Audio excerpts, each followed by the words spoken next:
Selv i de mest avsidesliggende fjelldaler raste den stygge sjuken, den store mannedøden, svarte døden, med fryktelig velde. Mangen gård og enslig dal ble lagt døde, i det alle folk døde ut. Snart vokste det tett skog overalt i de forlatte bygdene, og vi glemte litt etter litt at det i gamle dager hadde vært levende bygder her, hvor det nå bare bodde ville dyr.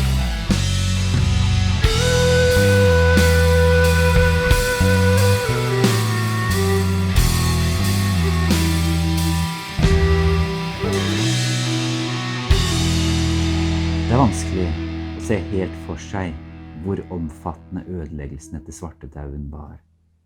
Det nordiske ødegårdsprosjektet undersøkte noen utvalgte steder i landet på 70-tallet, og fant at noe over halvparten av gårdene som var i drift i høymiddelalderen, hadde blitt lagt øde etter at pestas herjinger var over.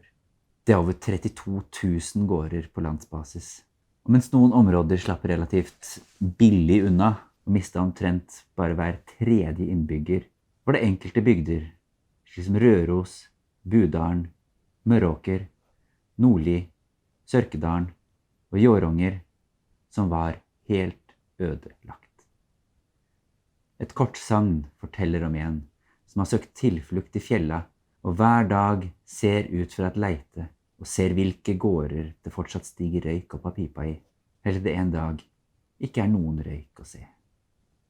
Og slik ble dalene tømt og tatt over av skogene, som vokste seg høye og tette.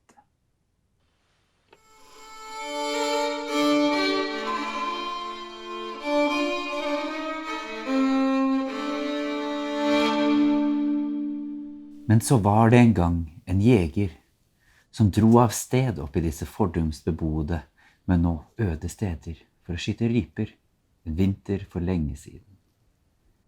Han gikk og gikk, til han ikke på mange dager hadde sett fotspor, oppstigende røyk i det fjerne, eller noen andre tegn til menneskers nærhet.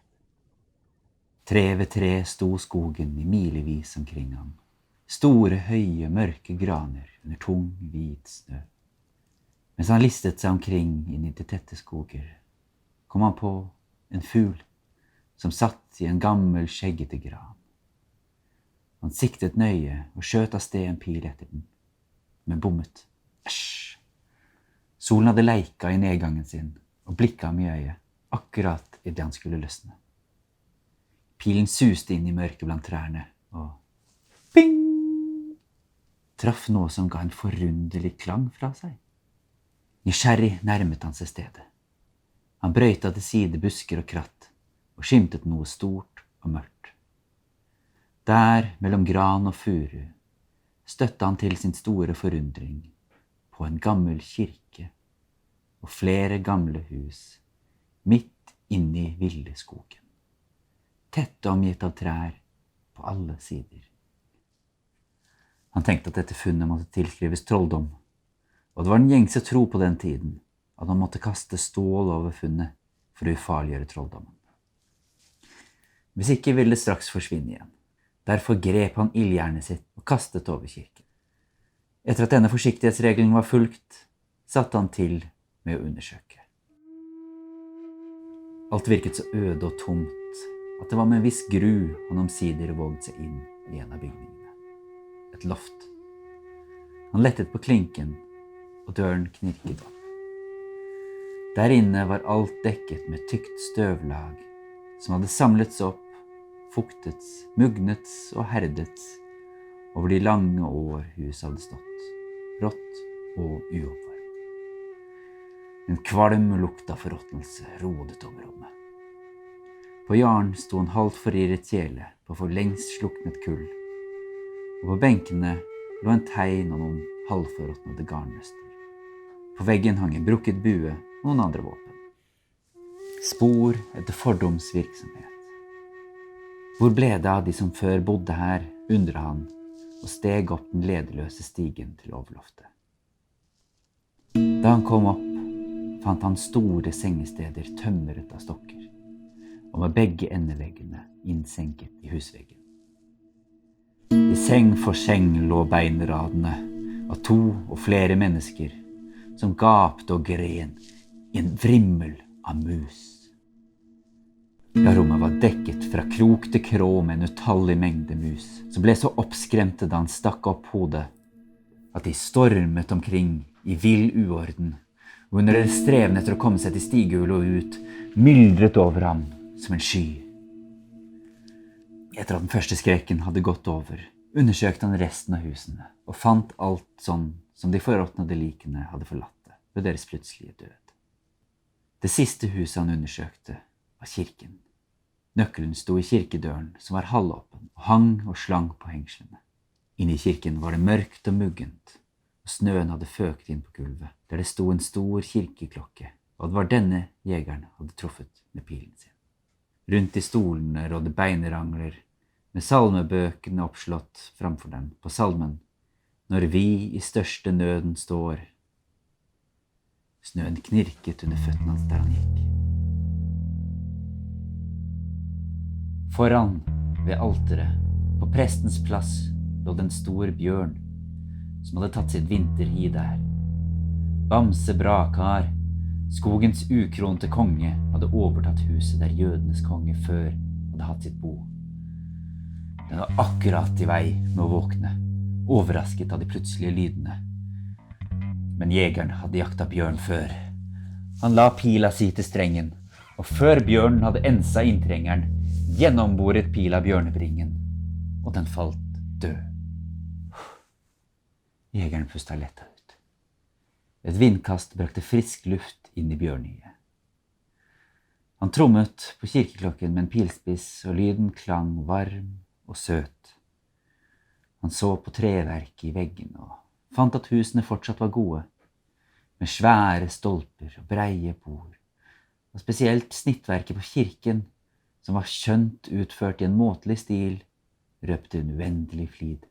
Han kunne se spor omkring dem etter tidligere tiders oppdyrking, så dette så han at kunne bli et godt hjemsted. Han tilegnet seg funnet ved å hugge inn bumerke og årstall på veggen til loftshuset, før han tok ferden hjem. På veien hjem lagde han et merke på hvert eneste tre han passerte, så han skulle være sikker på han kunne finne igjen stedet. Han så seg tilbake mange ganger på veien, og inni seg hørte han salmen som lå oppslått foran de døde kirkegjengerne. Når vi i største nøden stå, og vide ei hvor vi skulle gå, og finne hverken hjelp eller råd, det vi enn greide hjertens gråt. Han vendte tilbake ut på våren med mennesker og gods. De ryddet skogene og tok i bruk igjen de gamle jordene. De satte i stand både kirken og de forlatte gårdene, og det varte ikke lenge før alt var tatt i bruk igjen. Bjørneskinnspelsen ble hengt opp i kirken til minne om den selsomme hendelsen, og levningen av en stor bjørnefell henger der fremdeles. Beina samlet de i hop og fikk gravlagt i kristen jord på den nyreddede kirkegården vest for kirken.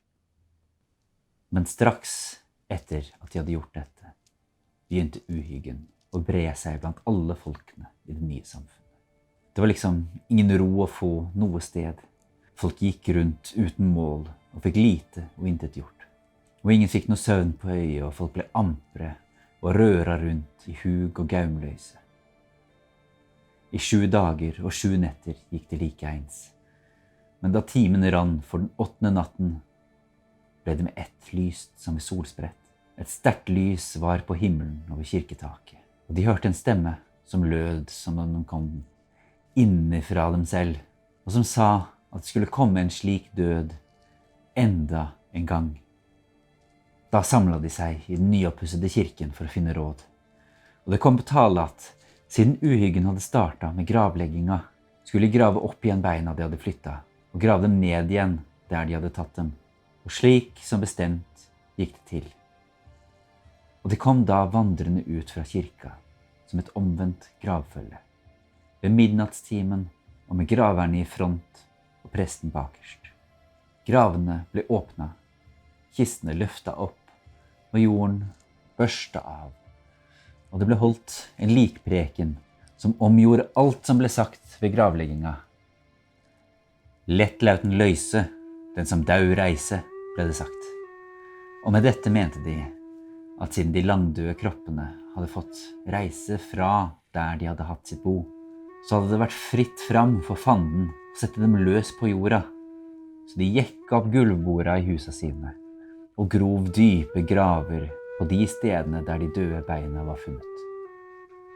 Og kistene ble åpna, og beina lagt løst ned i jorda.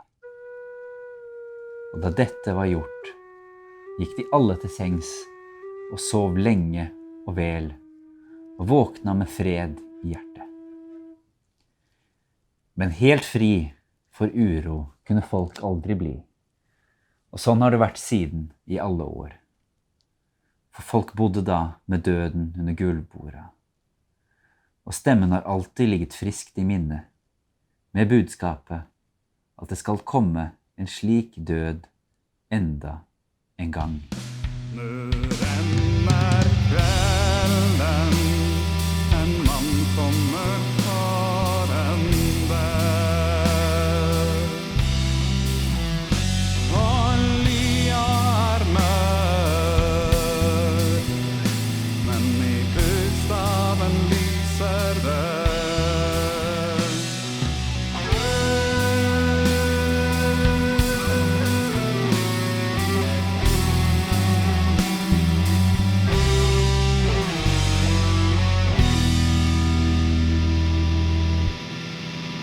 Denne fortellingen er en sammensmeltning av 5 sagn av typen ML 7095, øde hus og kirker etter pesten, som alle forteller historien om en jeger eller gjeter som finner levninger etter svartedauden ute i skauen.